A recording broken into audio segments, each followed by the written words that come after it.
ഷഫീദ്, അസ്നാന്റെ സഹോദരൻ, വീട്ടിലുണ്ടായിരുന്ന പെൺകുട്ടി എന്നിവർ കൊല്ലപ്പെട്ടു എന്ന് നേരത്തെ വിവരങ്ങൾ വന്നിരുന്നു. പാങ്ങോട് വയോധികയും, അതായത് അച്ഛന്റെ അമ്മയും കൊല്ലപ്പെട്ടു എന്നുള്ള സൂചന. അങ്ങനെ പറഞ്ഞാൽ 3 കൊലപാതകങ്ങൾ സ്ഥിരീകരിച്ചോ ഇപ്പോൾ? ഇപ്പോഴും മൂന്നാമത്തെ കൊലപാതകം സംബന്ധിച്ച് നമുക്ക് ഈ ആശുപത്രിയിലേക്ക് മാറ്റിയ ശേഷം കൊലപാതകം സ്ഥിരീകരിക്കാമെന്നുള്ളതാണ്. അവിടേക്ക് സ്പെഷ്യൽ ബ്രാഞ്ച് ഉദ്യോഗസ്ഥരും പോലീസ് സംഘവും, പാങ്ങോട് സ്റ്റേഷനിൽ നിന്നുള്ള പോലീസ് സംഘവും നമ്മളോട് ഇപ്പോഴും കമ്മ്യൂണിക്കേറ്റ് ചെയ്തിരിക്കുന്ന വിവരം. അവർ ഇപ്പോഴും ആ രീതിയിൽ അവർ ഉറപ്പിക്കുന്നില്ല എന്നുള്ളതാണ് ഏറ്റവും ശ്രദ്ധേയമായിട്ടുള്ള കാര്യം.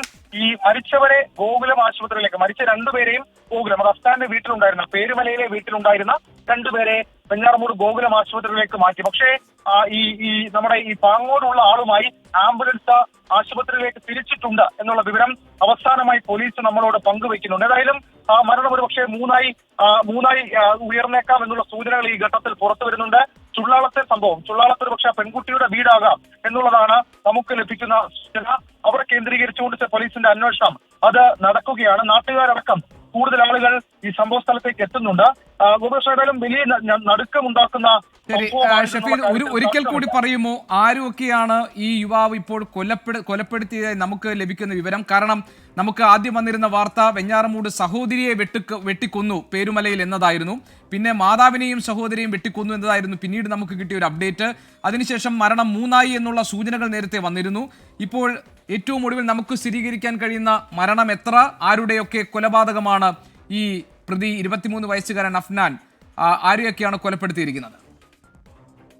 ഗോപികൃഷ്ണൻ, ഏതാണ്ട് 7:05 കൂടിയാണ് വെഞ്ഞാറമൂട് പോലീസ് സ്റ്റേഷനിലെ ഒരു ഉദ്യോഗസ്ഥരുമായി നമ്മൾ ബന്ധപ്പെടുന്നത്. അപ്പോൾ നമുക്ക് അവരിൽ നിന്ന് ലഭിച്ചൊരു വിവരം, ഇങ്ങനെ ഒരാൾ, അതായത് ഒരു ചെറുപ്പക്കാരൻ സ്റ്റേഷനിലേക്ക് കയറി വന്ന ഇയാൾ താൻ 6 പേരെ കൊലപ്പെടുത്തി എന്ന് പറഞ്ഞു എന്നുള്ളതായിരുന്നു. അതിനുശേഷം തൊട്ടടുത്തുള്ള പേരുമലയിലേക്ക് വെഞ്ഞാറമൂട് സ്റ്റേഷനിൽ നിന്നും പോലീസ് സംഘം തിരിച്ചു. അപ്പോഴേക്കും ആറ്റിങ്ങൽ ഡിവൈഎസ്പിയും ഈ സംഭവ സ്ഥലത്തേക്ക് എത്തിയിരുന്നു. ഈ പേരുമലയിലേക്ക്, അസ്താന്റെ വീട്ടിലേക്ക് ആദ്യം പോലീസ് എത്തുമ്പോൾ അവിടേക്ക് അടുക്കാൻ കഴിഞ്ഞിരുന്നില്ല. കാരണം ഗ്യാസ് ലീക്കേജിന്റെ മണമുണ്ടായിരുന്നു.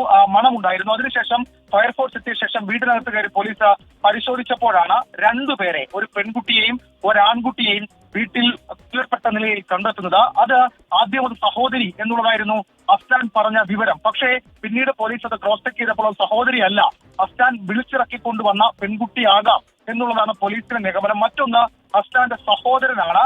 മാതാവിനെ ഗുരുതര പരിക്കുകളോടെ പോലീസ് ആശുപത്രിയിലേക്ക് എത്തിക്കുകയും ചെയ്തു. അങ്ങനെ 2 കൊലപാതകം അവിടെ പോലീസ്, പേരുമല എന്ന സ്ഥലത്ത് പോലീസ് സ്ഥിരീകരിച്ചു. ഒപ്പം തന്നെ ഈ 2 സ്ഥലം, ഒന്ന് പാങ്ങോടും ചുള്ളാളവുമായിരുന്നു. ചുള്ളാളത്ത് 2 പേരെ കൊലപ്പെടുത്തിയെന്നും പാങ്ങോട് പിതാവിന്റെ കുടുംബ വീട്ടിൽ അവിടെ ഒരു കൊലപാതകം നടത്തിയെന്നും പറഞ്ഞിരുന്നു. അങ്ങനെ പോലീസ് വീണ്ടും പാങ്ങോടേക്ക് പോയി. പാങ്ങോട് നിലവിൽ ജീവനില്ലാത്ത നിലയിൽ ഒരു വയോധികയുടെ മൃതദേഹം പോലീസ് കണ്ടെത്തിയെന്നുള്ള വിവരം പുറത്തു വരുന്നുണ്ട്. അങ്ങനെയാണെങ്കിൽ അത് ആശുപത്രിയിലേക്ക് എത്തി പോലീസ് സ്ഥിരീകരിക്കുകയാണ്. അങ്ങനെയാണെങ്കിൽ സമൂഹമായ കൊലപാതകത്തിന്റെ എണ്ണം ഉയരും. ചുള്ളാളത്തേക്ക് പോലീസ് സംഘം എത്തിയിട്ടുണ്ട് എന്ന ഫൈനൽ അപ്ഡേഷൻ നമുക്ക് ലഭിക്കുന്നു.